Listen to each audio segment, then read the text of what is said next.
ज्यादा पापी कौन। चौथी कहानी बेताल पची से। भोगवती नाम की एक नगरी थी। उसमें राजा रूपसेन राज करता था। उसके पास चिंतामणि नाम का एक तोता था। एक दिन राजा ने उससे पूछा, हमारा ब्याह किसके साथ होगा। तोते ने कहा, मगध देश के राजा की बेटी चंद्रावती के साथ होगा। राजा ने ज्योतिषी को बुलाकर पूछा तो उसने भी यही कहा। उधर मगध देश की राजकन्या के पास एक मैना थी। उसका नाम था मदन मंजरी। एक दिन राजकन्या ने उससे पूछा कि मेरा विवाह किसके साथ होगा, तो उसने कह दिया कि भोगवती नगर के राजा रूपसेन के साथ। इसके बाद दोनों का विवाह हो गया। रानी के साथ उसकी मैना भी आ गई। राजा रानी ने तोता मैना का ब्याह करके उन्हें एक पिंजरे में रख दिया। एक दिन की बात की तोता मैना में बहस हो गई। मैना ने कहा, आदमी बड़ा पापी, दगाबाज और अधर्मी होता है। तोते ने कहा, स्त्री झूठी, लालची और हत्यारी होती है। दोनों का झगड़ा बढ़ गया। तो राजा ने कहा, क्या बात है, तुम आपस में लड़ते क्यों हो। मैना ने कहा, महाराज, मर्द बड़े बुरे होते हैं। इसके बाद मैना ने एक कहानी सुनाई।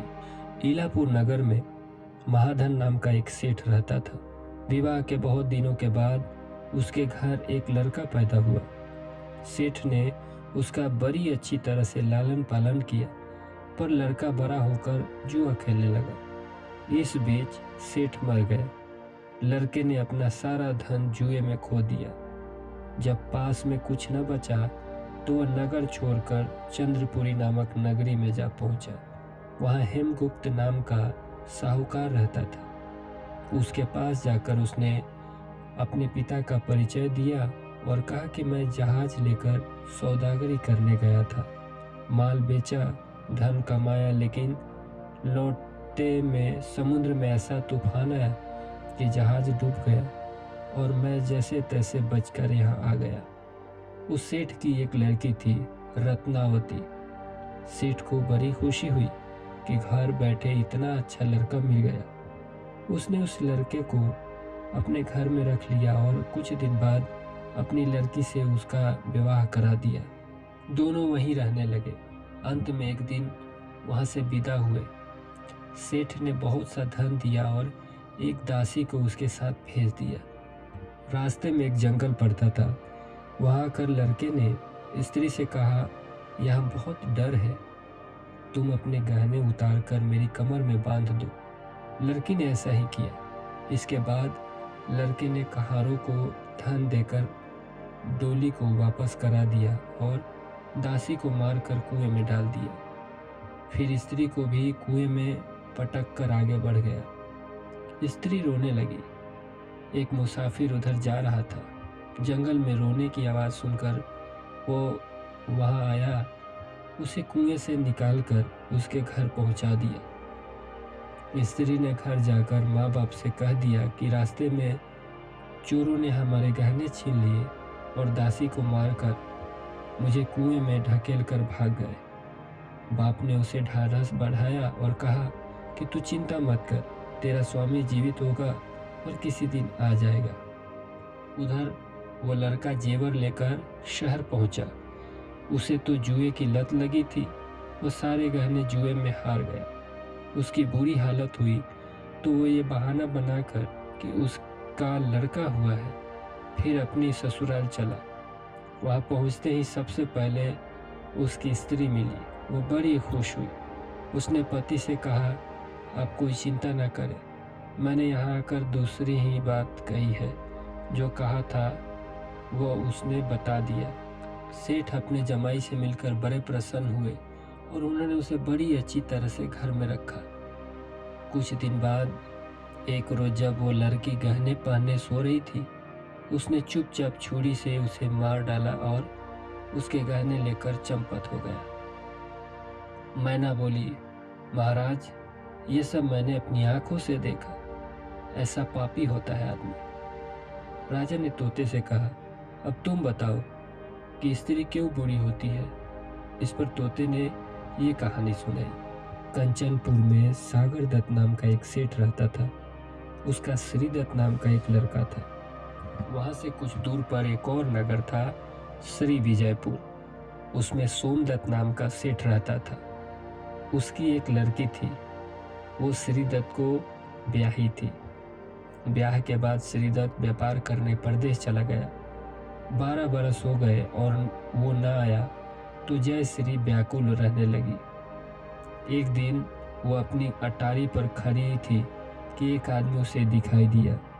उसे देखते ही वो उस पर मोहित हो गई। उसने उसे अपनी सखी के घर बुलवा लिया। रात होते ही वो उस सखी के घर चली जाती और रात भर वहाँ रहकर दिन निकलने से पहले ही लौट आती। इस तरह बहुत दिन बीत गए। इस बीच एक दिन उसका पति परदेश से लौट आया। स्त्री बड़ी दुखी हुई। अब वह क्या करे। पति हारा थका था। जल्दी ही उसकी आंख लग गई और स्त्री उठकर अपने दोस्त के पास चली गई। रास्ते में एक चोर खड़ा था। वो देखने लगा कि स्त्री कहाँ जाती है। धीरे धीरे वो सहेली के मकान पर पहुंची। चोर भी पीछे पीछे गया। संयोग से उस आदमी को सांप ने काट लिया था और वो मरा पड़ा था। स्त्री ने समझा सो रहा है। वही आंगन में पीपल का एक पेड़ था जिस पर एक पिशाच बैठा ये लीला देख रहा था। उसने उस आदमी के शरीर में प्रवेश करके उस स्त्री की नाक काट ली और फिर उस आदमी की देह से निकलकर पेड़ पर जा बैठा। स्त्री रोती हुई अपनी सहेली के पास गई। सहेली ने कहा कि तुम अपने पति के पास जाओ और वहां बैठकर रोने लगी। कोई पूछे तो कह देना कि पति ने नाक काट ली है। उसने ऐसा ही किया। उसका रोना सुनकर लोग इकट्ठे हो गए। आदमी जाग उठा। उसे सारा हाल मालूम हुआ तो वो बड़ा दुखी हुआ। लड़की के बाप ने कोतवाल को खबर दे दी।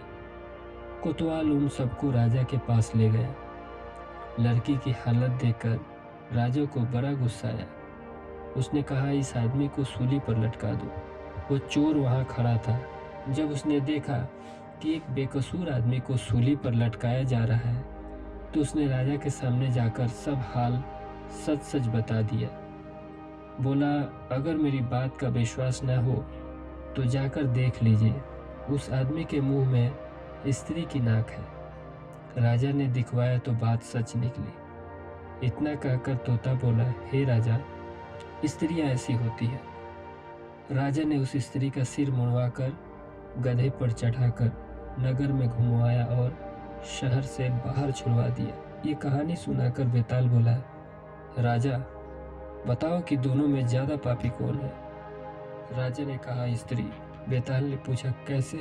राजा ने कहा मर्द कैसा भी दुष्ट हो उसे धर्म का थोड़ा बहुत विचार रहता ही है। स्त्री को नहीं रहता, इसलिए वह अधिक पापीन है। राजा के इतना कहते ही बेताल फिर पेड़ पर जा लटका। राजा लौट कर आया और उसे पकड़ कर लाया। रास्ते में बेताल ने 5वीं कहानी सुनाई। अब आगे।